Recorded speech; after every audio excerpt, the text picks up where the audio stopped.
വിജയരാഘവൻ മാധ്യമങ്ങളെ മാപ്രകളെന്നൊക്കെ ഔദ്യോഗിക പ്രസംഗത്തിൽ അഭിസംബോധന ചെയ്തിരുന്നു. പാർട്ടി നിലപാട് തന്നെയാണോ ആ ഒരു രണ്ടക്ഷരം പ്രയോഗിക്കുന്നല്ലേ ഉള്ളൂ, രണ്ടക്ഷരം പ്രയോഗിക്കുന്നല്ലേ ഉള്ളൂ. എന്താ അക്ഷരം? എന്നാ മാപ്ര എന്ന് പറഞ്ഞാൽ അറിയില്ല എന്ന് ചോദിക്കണം. അന്നല്ലേ ചോദിക്കേണ്ടത്. എന്റെ അറിവിൽ മാധ്യമ പ്രവർത്തകർ എന്നാണ്. അതിനെന്താ കുഴപ്പം? ഞാൻ ചോദിക്കുന്നത് ഞാനെന്താ കുഴപ്പമെന്ന് പറ. അത് നിങ്ങൾക്ക് അറിയില്ല എന്നുകൊണ്ടാണ് പ്രശ്നം. നിങ്ങളിപ്പോ ചോദിച്ചല്ലോ മാപ്ര എന്ന് വിജയരാഘവൻ പ്രയോഗിച്ചിരിക്കുന്നു. പക്ഷെ അതെന്താണ് ഞങ്ങൾക്ക് മനസ്സിലായില്ല എന്നല്ലേ നിങ്ങൾ പറഞ്ഞത്? അങ്ങനെയാണല്ലോ നിങ്ങൾ പറഞ്ഞത്. അല്ല, പ്രയോഗം ശരിയോ തെറ്റെന്ന് പറയാൻ നിങ്ങൾ പറഞ്ഞത് അതെനിക്ക് അറിയില്ല എന്നാണ്. പിന്നെ അറിയില്ലെങ്കിലും പിന്നെ എന്തിനാ അവിടെ ചോദിക്കായിരുന്നത്? അന്ന് പ്രസംഗത്തിൽ ശേഷം ചോദിക്കണം. അല്ലെങ്കിൽ മനസ്സിലാക്കാൻ നിഘണ്ടുവിൽ നോക്കണം.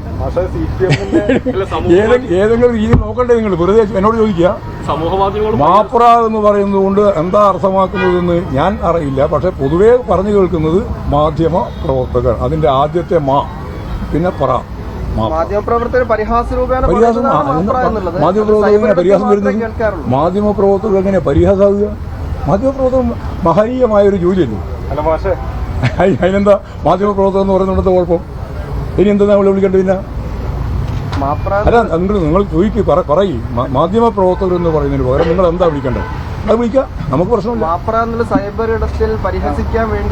അത് ചില ആൾ പല രീതിയിലും ഉപയോഗിക്കുന്നുണ്ടാവും. ഉപയോഗിക്കുന്നതല്ല പ്രശ്നം. അതിന്റെ കൃത്യമായ അർത്ഥം എന്നുള്ളത് മനസ്സിലാക്കിയിട്ട് ആവശ്യമായ നിലപാട് സ്വീകരിക്കും. ഞങ്ങൾ മാറ്റേണ്ടത് എന്തെങ്കിലും മാറ്റുകയും ചെയ്യാം. പോരെ?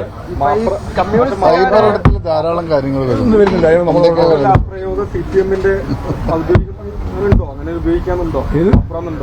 ഞങ്ങൾ അങ്ങനെ ഔദ്യോഗികമായിട്ട് ഉപയോഗിച്ചിട്ടില്ല. ഉദാഹരണം എഴുതുന്ന പോലെ തന്നെ ഉദാഹരണത്തിന് എന്നാണ് ഞാൻ മനസ്സിലാക്കിയത്. മാധ്യമ പ്രവർത്തകർ എന്ന് പറയുന്നതിന് ഒപ്പം ചേർത്ത് മാപ്ര പറഞ്ഞാൽ മാപ്രയായി. തെറ്റുണ്ടോ ഇല്ലയോ എന്ന് ഞാൻ പറഞ്ഞില്ല. അത് നിങ്ങൾക്ക് എന്താ പറയണ്ടേ? മാപ്ര എന്ന് പറഞ്ഞത് തെറ്റില്ല എന്ന് ഗോവിന്ദ മാസ്റ്റർ. ഏതാ പത്രം? 24 നാളെ വാർത്ത വേണം. ആ വാർത്ത ഉണ്ടാക്കാൻ വേണ്ടി എന്നോട് ചോദിക്കണ്ട കേട്ടോ. ഉണ്ടാക്കിയാൽ മതി. സോഷ്യൽ മീഡിയയിൽ കമ്മികൾ എന്ന പ്രയോഗം കൂടി ഉണ്ട്. അപ്പൊ അതുപോലെ പ്രയോഗിക്കുന്ന പല പ്രയോഗങ്ങളുണ്ട്. ആ പ്രയോഗം ഞാൻ ഇപ്പം പറയുന്നില്ല. ഇവിടെ എന്തെല്ലാം പ്രയോഗങ്ങളുണ്ട്. ആ പ്രയോഗം ഇവിടെ ചർച്ച ഉണ്ടായിരുന്നു. അതുപോലെയാണ് മാപ്ര. അതുപോലെയൊന്നല്ല കേട്ടാ. വെറുതെ ആവശ്യമില്ലാതെ താരതമ്യം വേണ്ട. ആവശ്യമില്ലാതെ താരതമ്യം ഉണ്ടാക്കണ്ട.